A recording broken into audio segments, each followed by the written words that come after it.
പറയുന്നത് ചില ബേസിക് കാര്യങ്ങൾ നമ്മൾ അറിഞ്ഞിരിക്കണമെന്നാണ്.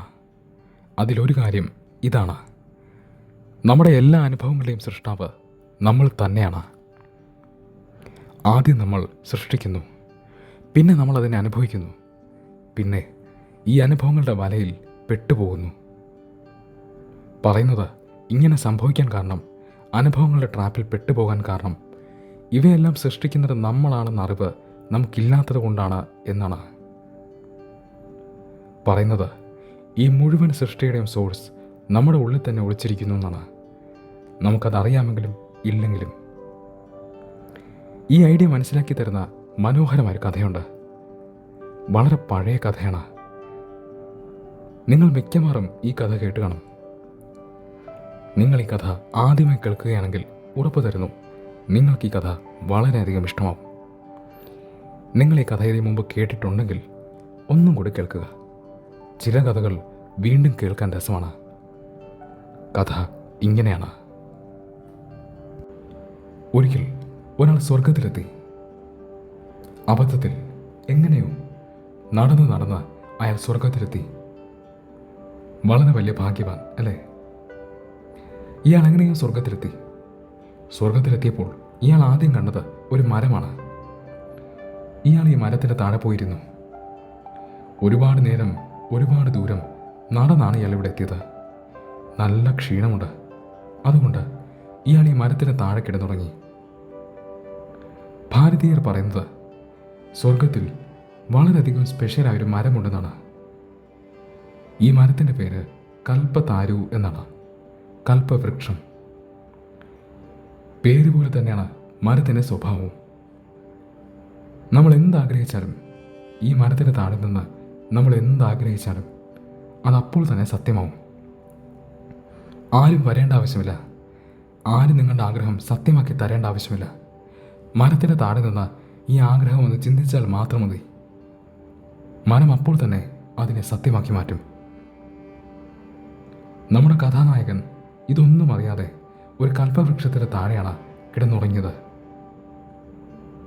ഒരുപാട് നേരം ഇയാൾ ഉറങ്ങി. ഉറക്കത്തിൽ നിന്ന് എഴുന്നേറ്റപ്പോൾ നല്ല വിശപ്പ്. ഒരുപാട് ദൂരം നടന്നതല്ലേ, സ്വാഭാവികമാണ്. മരത്തിന് താഴെ ഇരുന്ന് ഇയാൾ ആലോചിച്ചു, നല്ല വിശപ്പ്, കഴിക്കാൻ നല്ല ഭക്ഷണം കിട്ടിയിരുന്നെങ്കിൽ. അത്ഭുതം! അയാൾക്കിഷ്ടമുള്ള ഭക്ഷണങ്ങളെല്ലാം അയാളുടെ മുന്നിലേക്ക് വന്നു. പാത്രങ്ങളിൽ ഭക്ഷണം, അവ കാറ്റിലൂടെ ഒഴുകി വരികയാണ്. എല്ലാം അയാളുടെ മുന്നിലേക്ക് വരികയാണ്. സന്തോഷത്തോടെ അയാൾ ഭക്ഷണമൊക്കെ കഴിച്ചു. നല്ല രുചി. അയാളുടെ വിശപ്പെല്ലാം മാറി. അയാൾക്ക് സന്തോഷമായി. അപ്പോൾ അയാൾ ആലോചിച്ചു, ദാഹിക്കുന്നു, കുടിക്കാൻ എന്തെങ്കിലും കിട്ടിയിരുന്നെങ്കിൽ. അപ്പോൾ അതാ അയാളുടെ മുന്നിൽ നല്ല വൈൻ വരുന്നു. സ്വർഗമാണ്, അതുകൊണ്ട് വൈനിനൊന്നും തടസ്സമില്ല. അയാൾക്ക് ഇഷ്ടമുള്ള വൈൻ അയാളുടെ മുന്നിൽ വന്നു. സന്തോഷത്തോടെ അയാളത് കുടിച്ചു. വൈൻ കൂടെ അകത്തേക്ക് ചെന്നപ്പോൾ അയാൾ കുറെ കൂടി റിലാക്സ്ഡായി. അപ്പോൾ അയാളുടെ ഉള്ളിൽ ചില പുതിയ ചിന്തകൾ വരാൻ തുടങ്ങി. എന്തായി സംഭവിക്കുന്നത്? ഇനി എൻ്റെ ചുറ്റിനും വല്ല പ്രേതങ്ങളോ ഭൂതങ്ങളോ ഉണ്ടോ? ആ നിമിഷം അയാളുടെ മുന്നിൽ ഒരുപാട് ഭൂതങ്ങളും ഒരുപാട് പ്രേതങ്ങളും വന്നു. ഇത് അയാളുടെ ചുറ്റിനും കിടന്ന് കറങ്ങാൻ തുടങ്ങി. വളരെ പേടിപ്പിക്കുന്ന മുഖങ്ങളാണ് ഇവർക്ക്. ഇതുകൂടി കണ്ടപ്പോൾ അയാൾക്ക് വല്ലാത്ത പേടിയായി. അയാൾ ചിന്തിച്ചു, ഇവരിനി എന്നെ കൊല്ലാൻ നോക്കുമോ? ഇവരെന്നെ ഉപദ്രവിക്കുമോ?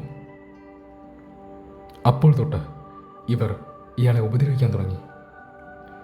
വല്ലാതെ പീഡിപ്പിക്കാൻ തുടങ്ങി.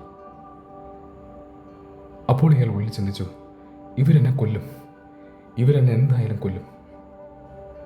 ആ നിമിഷം ഭൂതങ്ങളും പ്രേതങ്ങളും കൂടി ഇയാളെ കൊന്നു. പറയുന്നത് ഇത് വെറും ഒരു കഥയല്ല എന്നാണ്. ഇതൊരു ഉപമയാണത്രേ. ഇതിന് വളരെയധികം പ്രാധാന്യമുണ്ട്. ഈ പഴയ ഉപമ പറയുന്നത് ഇതാണ്: ഇത് നമ്മുടെ ജീവിതമാണ്. ഈ കഥയിലെ കൽപ്പവൃക്ഷമുണ്ടല്ലോ, അത് നമ്മുടെ മനസ്സാണ്. എന്താഗ്രഹിച്ചാലും നിങ്ങളുടെ മനസ്സ് ഈ വൃക്ഷത്തെ പോലെ സത്യമാക്കി മാറ്റുന്നു.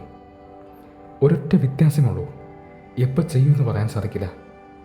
ചിലപ്പോഴൊക്കെ ഒരു കാര്യം ആഗ്രഹിച്ചാൽ അതപ്പോൾ തന്നെ നടക്കും. ചിലപ്പോൾ കുറച്ച് നേരമെടുക്കും, ചിലപ്പോൾ കുറച്ച് നാളുകൾ, ചിലപ്പോൾ കുറച്ച് മാസങ്ങൾ, ചിലപ്പോൾ കുറച്ച് വർഷങ്ങൾ, ചിലപ്പോൾ കുറച്ച് ജന്മങ്ങൾ. അതെ, നിങ്ങൾ ആഗ്രഹിക്കുന്ന കാര്യങ്ങൾ എന്തായാലും നടക്കും. എപ്പോൾ നടക്കുമെന്ന് പറയാൻ പറ്റില്ല. ചിലപ്പോൾ കുറച്ച് ജന്മങ്ങൾ വേണ്ടിവരും. കുറച്ച് ജന്മങ്ങൾ കഴിയുമ്പോഴായിരിക്കും നിങ്ങൾ ആഗ്രഹിച്ചൊരു കാര്യം സത്യമായി മാറുക. പക്ഷേ എന്തൊക്കെ നിങ്ങളുടെ ജീവിതത്തിൽ സംഭവിക്കുന്നോ, എന്തൊക്കെ അനുഭവങ്ങൾ നിങ്ങൾക്കുണ്ടാവുന്നു, അവയൊക്കെ ഒരിക്കൽ നിങ്ങളുടെ മനസ്സിലെ ചിന്തയായിരുന്നു. പക്ഷേ ഗ്യാപ്പ് വരുന്നത് കാരണം നമുക്കിതിൻ്റെ സോഴ്സ് മനസ്സിലാവുന്നില്ല. ഈ അനുഭവങ്ങളുടെ എല്ലാം സൃഷ്ടാവ് നമ്മളാണെന്ന അറിവ് നമുക്കില്ല. അതാണ് എല്ലാ പ്രശ്നങ്ങളുടെയും വേര്. പറയുന്നത് നിങ്ങളുടെ സ്വർഗം സൃഷ്ടിക്കുന്നത് നിങ്ങളാണ്, നിങ്ങളുടെ നരകം സൃഷ്ടിക്കുന്നത് നിങ്ങളാണ്, നിങ്ങളുടെ സുഖങ്ങൾ സൃഷ്ടിക്കുന്നത് നിങ്ങളാണ്, നിങ്ങളുടെ ദുഃഖങ്ങൾ സൃഷ്ടിക്കുന്നത് നിങ്ങളാണ്, നിങ്ങളുടെ സന്തോഷം സൃഷ്ടിക്കുന്നത് നിങ്ങളാണ്, നിങ്ങളുടെ വേദന സൃഷ്ടിക്കുന്നത് നിങ്ങളാണ്. എല്ലാത്തിൻ്റെയും സൃഷ്ടാവ് നിങ്ങളാണ്, നിങ്ങൾ മാത്രമാണ്. ഇതൊരു ചിലന്തി വലയുണ്ടാക്കുന്നത് പോലെയാണ്. പക്ഷെ നിങ്ങളും ചിലന്തിയും തമ്മിൽ ഒരൊറ്റ കാര്യത്തിൽ വ്യത്യാസമുള്ളൂ. ചിലന്തി ഒരിക്കലും അതുണ്ടാക്കുന്ന വലയിൽ പെട്ടുപോകാറില്ല. നമ്മൾ നമ്മുടെ ചിന്തകളുടെ വലയിൽ പെട്ടുപോകുന്നു.